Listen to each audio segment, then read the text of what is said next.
हमारा अगला टॉपिक है, ये टॉपिक हमारे खत्म हो चुके हैं, मैट्रिक्स के अवयव। अगला हमारा टॉपिक है मैट्रिक्स के प्रकार। तो चलिए इसको देखते हैं। मैट्रिक्स के प्रकार।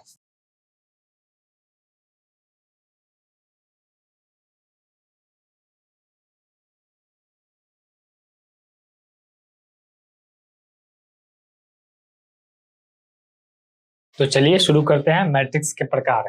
पहला हमारा मैट्रिक्स है वर्ग आव्यूह, जिसको हिंदी में, मैट्रिक्स को हिंदी में क्या बोलते हैं?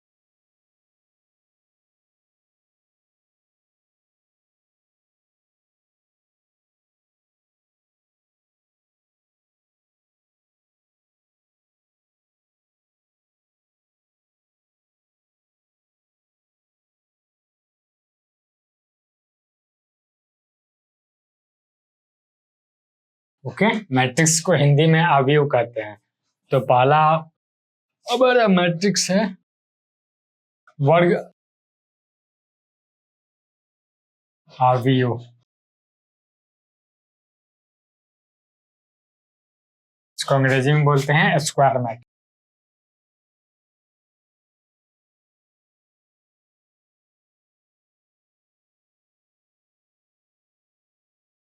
तो चलिए वर्ग आव्यूह को देखते हैं। तो वर्ग आव्यूह के अनुसार जिस भी मैट्रिक्स पंक्तियों की संख्या और स्तंभों की संख्या बराबर होती है उसे ही वर्ग आव्यूह कहते हैं।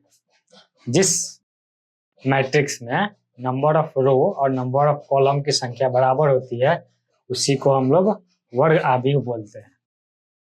सबसे पहले उदाहरण देखते हैं, वर्ग आव्यूह की कहते किसको है। तो मान लीजिए कि हमारे पास ए कोई मैट्रिक्स है, 2 3 5 6 7 9 0 -1 -3, ये हमारा मैट्रिक्स। तो हमने पहले आपको पढ़ाया था कि किसी भी मैट्रिक्स में कितने स्तंभ हैं, कितने पंक्ति है, इस संख्या को कैसे निकालते हैं। इसमें पंक्ति की संख्या कितनी है, पंक्ति ये वाला है, इसको अंग्रेजी में रो बोलते हैं, रो। 2 1 रो 3, इसमें रो की संख्या 3 है, कॉलम की संख्या C1 C2 C3। तो हमने बताया था रो की संख्या को किससे डिनोट करते हैं, m से। तो m इजकल टू 3 और n इजकल टू 3, m और n दोनों बराबर है। तो आ जाते हैं अपने क्वेश्चन की तरफ, वर्ग आव्यूह कहते किसको है। तो इसका उदाहरण ये वाला है, परिभाषा आप लिख लीजिए, वर्ग आव्यूह कहते किसको है। जिस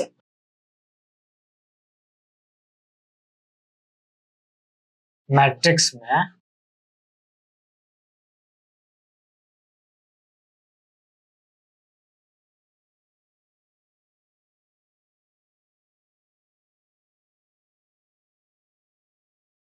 पंक्ति यानी कि रो एवं स्तंभ यानी कि कॉलम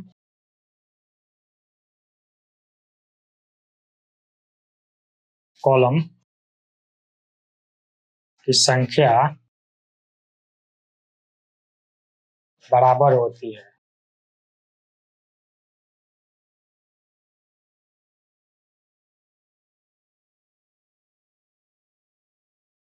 उसे वर्ग आव्यूह या स्क्वायर मैट्रिक्स।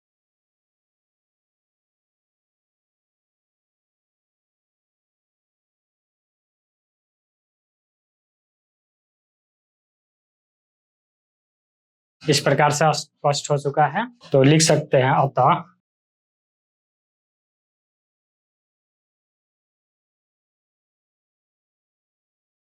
किसी वर्ग आव्यूह में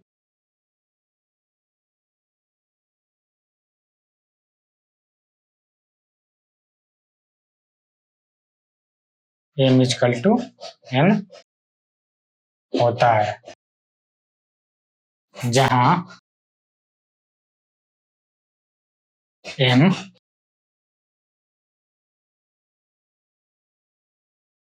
पंक्ति की संख्या है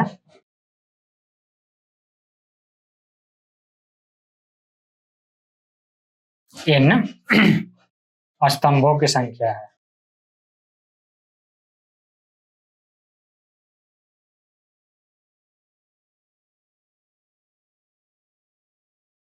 तो इसको आप लोग नोट कर सकते हैं।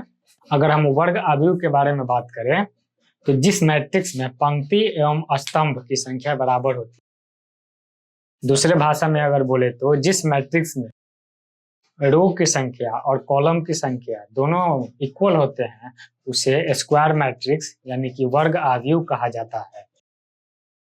तो इस प्रकार हम देखते हैं कि किसी भी वर्ग आव्यूह में m = n होता है, जहां m पंक्ति की संख्या है यानी कि रो की संख्या है तथा n स्तंभों की संख्या यानी कि कॉलम की संख्या है। तो हम देखते हैं कि मैट्रिक्स के प्रकार में वर्ग आव्यूह हमारा समाप्त हो चुका है।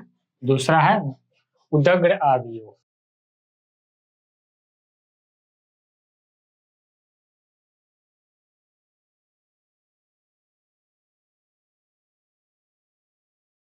इसको अंग्रेजी में क्या बोलते हैं? Vertical matrix.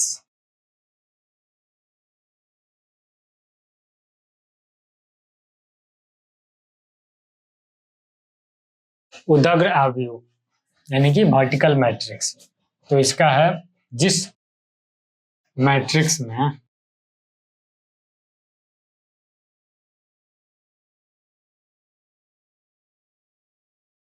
पंक्ति की संख्या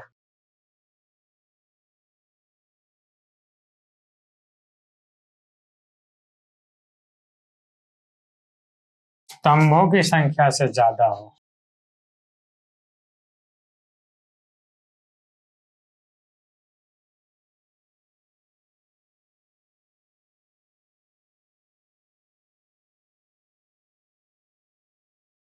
से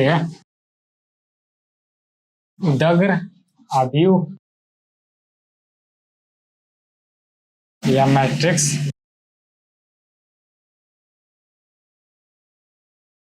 कहते हैं।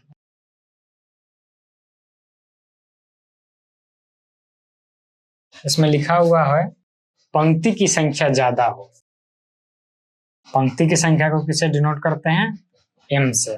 उदाहरण के लिए b = 2 3 5 0 4 3।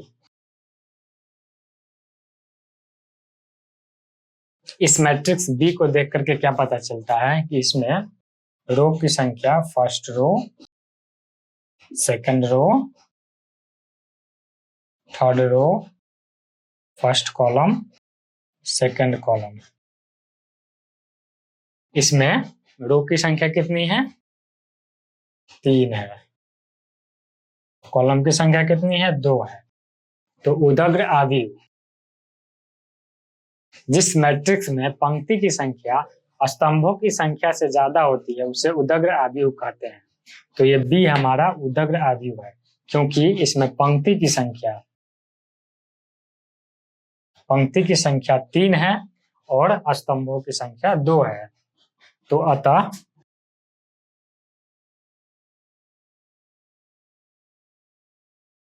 किसी उदग्र आव्यूह में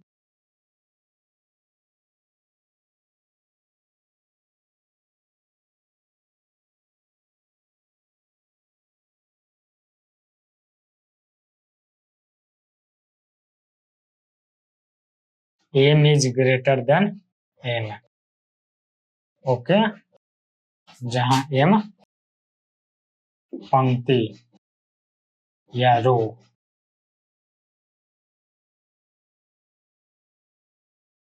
की संख्या है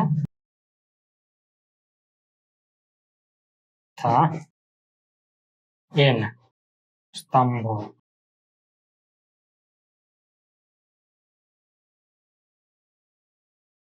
कॉलम्स की संख्या। तो इस प्रकार हम देखते हैं कि किसी भी उदग्र आव्यूह में पंक्ति की संख्या स्तंभों की संख्या से ज्यादा होती है, उसे ही उदग्र आव्यूह कहते हैं। जैसे कि B = 2 3 5 0 4 3। इसमें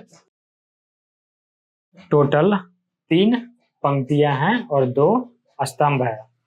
तो इस प्रकार कहा जा सकता है कि किसी भी उदग्र आव्यूह में जो पंक्ति की संख्या होती है वह स्तंभों की संख्या से ज्यादा होती है। इसे हम लोग ऐसे लिख सकते हैं, m is greater than n। 2 हमारा खत्म हो चुका है उदग्र आव्यूह। अगला हम लोग का है क्षैतिज आव्यूह।